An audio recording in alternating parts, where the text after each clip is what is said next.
Pessoal, nós vamos continuar fazendo uma homenagem a todos os amigos.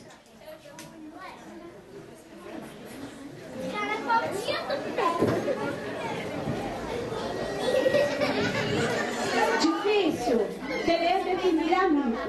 Amigo é quem te dá um pedacinho do chão quando é de terra firme que você precisa, ou um pedacinho do céu se é o sonho que te faz falta.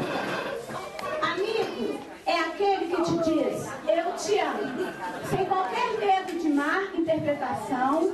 Amigo é quem te ama e ponto. Amigo é